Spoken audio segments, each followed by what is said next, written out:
No hay posibilidad en Venezuela tampoco de una guerra civil. Es una farsa que ha querido hacer vender Maduro, porque ya como se le acabó la comunicación de que no hay con quién entenderse, ya no es válida esa argumentación, entonces ahora hace vender y hace videos en inglés y en español hablando de Vietnam. Alejado de la realidad. El 90% del país quiere cambio.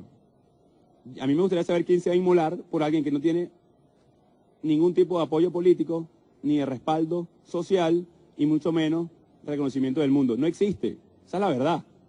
Es una ilusión que quiere hacer ver a un pequeño sector de la comunidad internacional para evitar un baño de sangre que ya están haciendo. El FAES asesinó a 70 personas en menos de una semana. Entonces, si quieren ayudar a detener un baño de sangre, hay que detener a la dictadura. Y estoy hablando de apenas una semana. También podemos hablar de que Caracas es la capital más violenta del mundo, si lo medimos por asesinatos por cada 100.000 habitantes. Yo creo que es una ilusión muy mal vendida, además. Y la otra ilusión, para no hablar más del usurpador, es que se van a hacer cargo del petróleo venezolano. ¡Qué cinismo! El principal comprador de petróleo de Venezuela, históricamente, es los Estados Unidos. ¿De qué está hablando? Entiendo la retórica que le sirva para tratar de hacerse de una simpatía u otra en el mundo. Pero es cinismo, por Dios.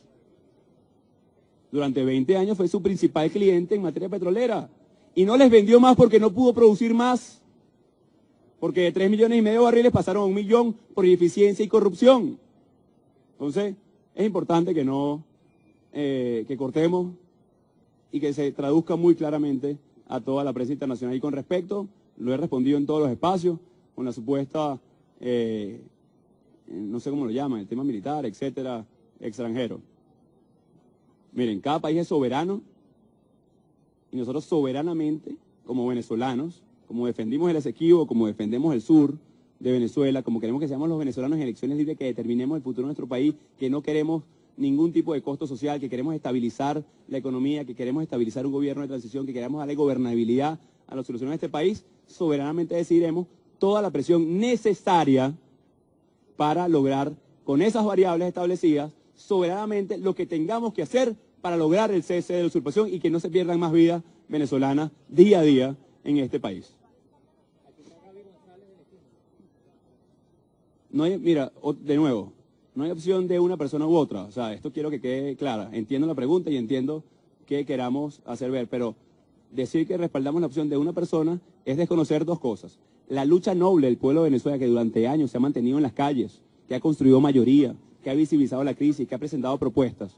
Entonces sería insultante para todo el pueblo soberano de Venezuela, que se mantiene en las calles, que se mantiene ejerciendo el derecho a la protesta pacíficamente, decir que esto es la opción de una persona. Yo les pido, por favor, mucho respeto con todos los venezolanos que durante años han sacrificado sus vidas por este proceso. Y también es tratar de minimizar que 50 países del mundo, contando, están respaldando la democracia y la Constitución venezolana. Solicitar la ayuda humanitaria, que ya, otra buena noticia y otro anuncio del día de hoy, Alemania ya anunció 6 millones de euros para aportar en este gran elemento de ayuda humanitaria, y Canadá, con quien ayer tuvo una muy grata conversación con su primer ministro, Justin Trudeau, anunció hoy, luego de esa conversación y la solicitud de este momento, por 53 millones de dólares adicionales. En apenas un mes, o menos de un mes, con confianza, respetando la Constitución, hablándole muy claro a todos los sectores de la sociedad, Fuerzas Armadas, chavismo disidente, chavismo originario, como ellos se definan, hablándole muy claro a la comunidad internacional, hemos logrado no solamente visibilizar la crisis, porque ya teníamos 3.300.000 embajadores, como ayer, quien hoy usurpa Miraflores, niega la ayuda humanitaria y dice que es limosna. Como ayer niegan que se mueren niños de hambre cuando hace falta que de inmediato ingresen los suplementos alimenticios. Cómo niega la crisis el JM de Los Ríos. ¿Cómo niega la crisis de los pacientes renales? Hay mucha maldad para poder negar y visibilizar cada uno de esos elementos, pero los 3.300.000 embajadores que llevan tatuado a Venezuela en el corazón, a su bandera, ya habían hecho el trabajo, ya habían llevado nuestra voz al mundo. Y por eso ha sido tan efectivo y tan rápido todo este proceso.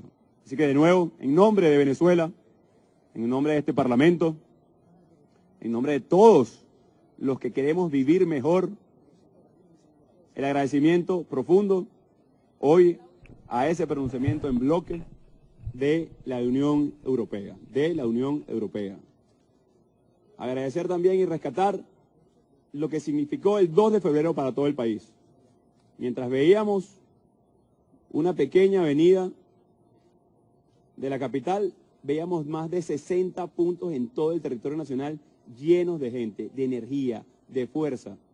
Una sonrisa que parece no borrársenos de la cara, no porque no sepamos la crisis que estamos atravesando, sino porque tenemos la certeza de que vamos a construir un futuro. Sino tenemos la certeza de que vamos a reconstruir Venezuela. Y con esa energía y con esa fuerza, ese día, por cierto, nos reencontramos también. Le dimos la bienvenida, por ejemplo, a Kelly Perfecto. No Juan Guaidó como lo hicimos el martes pasado, sino los ciudadanos. Hay una muestra clara, hermano, que podemos estrechar manos, que lo hemos hecho. El general de división activo que se pronunció ese mismo día. Los jueces que están diciendo cómo los obligan a tener que sentenciar a jóvenes sin ninguna necesidad. Así que cuando nos preguntan, ¿existe descontento en las Fuerzas Armadas? Yo creo que es evidente. Y ese es un elemento al que le hemos hablado muy claro. Y que en los próximos días, una vez inició ya el acopio de insumos en Cúcuta, en Colombia, tendrán una decisión muy importante en sus manos. Seguir del lado de alguien que está aislado, que no protege a nadie, o del lado no solamente de la Constitución en este momento, sino del lado también de la humanidad, de la necesidad de todos esos pacientes que necesitan que ingrese en esta primera etapa esa ayuda que va a salvar vidas, que puede salvar, soldado, a tu mamá, a tu hermana, a tu hija, a tu hijo. Le vas a negar a tu familia la posibilidad de la ayuda, de abrir el corredor humanitario en una segunda etapa y de vivir en un país mejor. El momento es ahora. El momento es ahora, soldado de la patria, capitán, coronel, teniente coronel, capitán de fragata, capitán de corbeta, capitán de navío, general.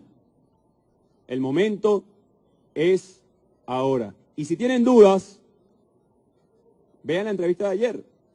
Y si tienen dudas, pregúntenle a su familia qué es lo correcto en este momento. Ya hemos dado muestras claras de lo que significa amnistía y garantías. Pero también les hemos hablado de su rol en la reconstrucción de Venezuela, de su rol en ejercer soberanía. Así que, hermanos y hermanas, hoy celebremos este 4 de febrero. Soldadas y soldados, seguimos esperando por ustedes. El momento es ahora.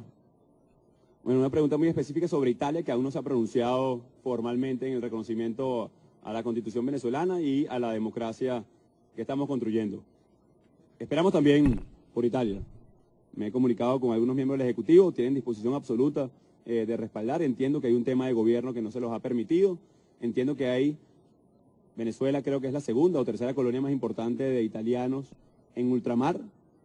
Así que estoy seguro que, como esa expresión de italo-venezolanos o de italianos en Italia, que han visto la crisis, que la sienten también como cercana, esperamos que en los próximos días Italia pueda, como toda Europa, como 26 países adicionales, puedan dar el paso para el reconocimiento. Esto no va a frenar la protección de los activos, no va a frenar la ayuda humanitaria que ya inicia curso, pero nos encantaría, por supuesto, contar con un país hermano como Italia.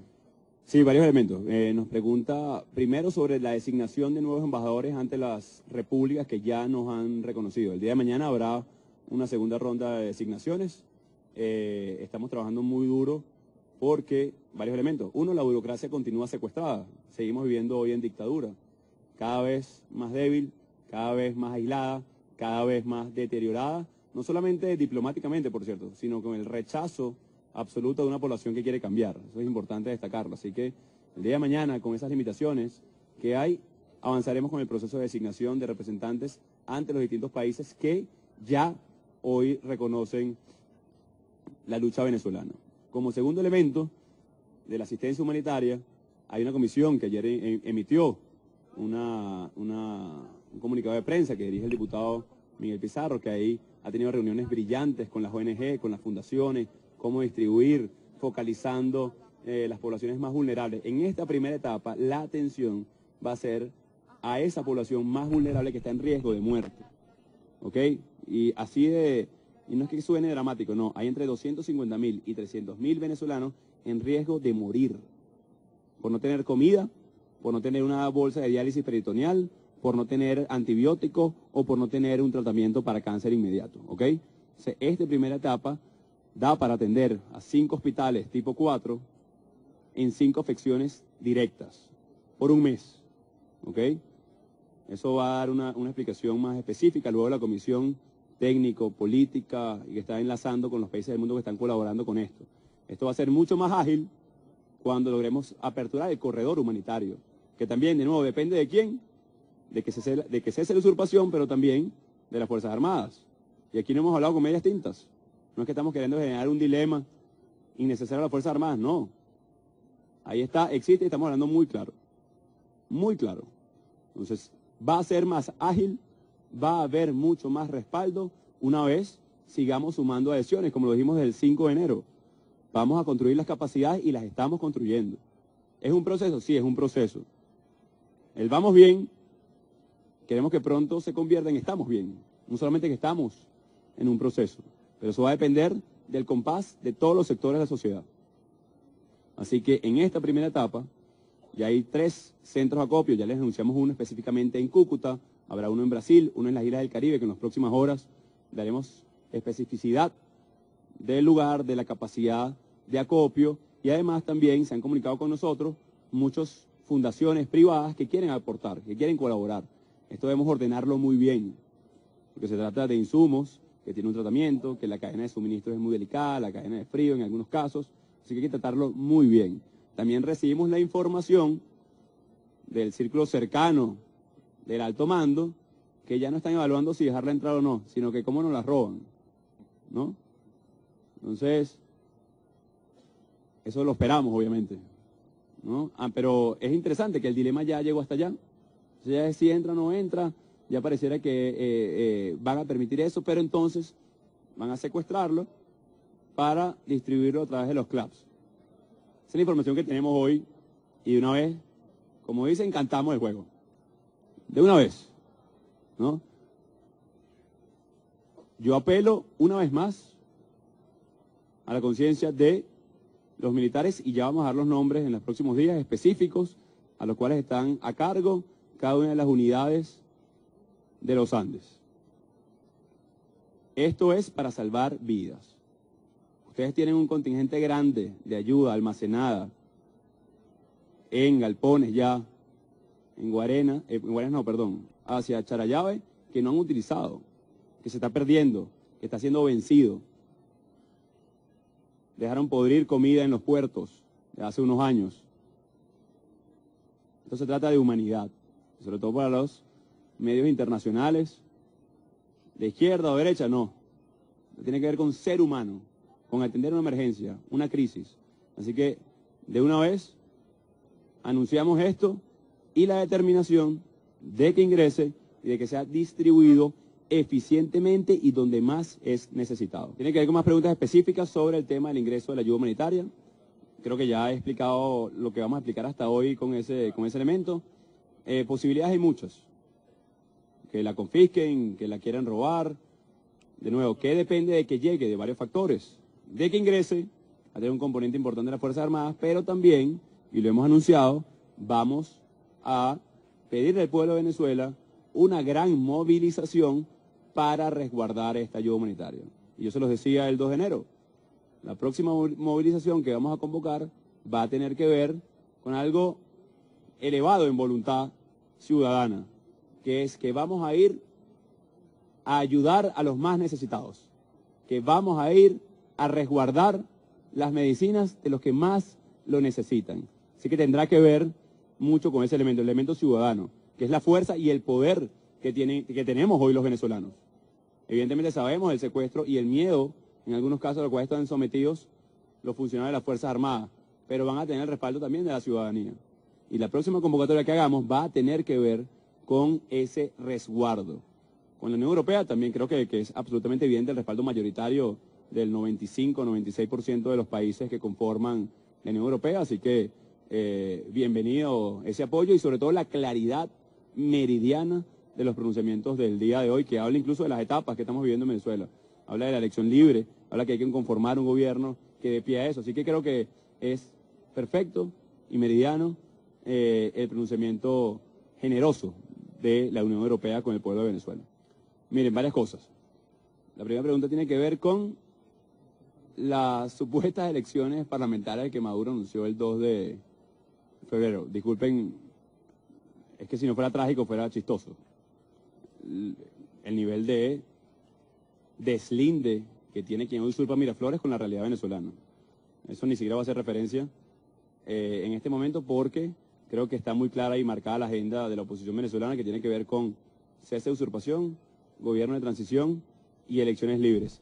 Si no le reconocieron las elecciones o la farsa que trató de montar el 20 de mayo, ni la constituyente, no sé de quién tenga respaldo hoy, quien usurpa funciones en Miraflores para llevar un proceso como ese. La verdad, creo que está absolutamente deslindado de lo que está pasando en las calles de Venezuela.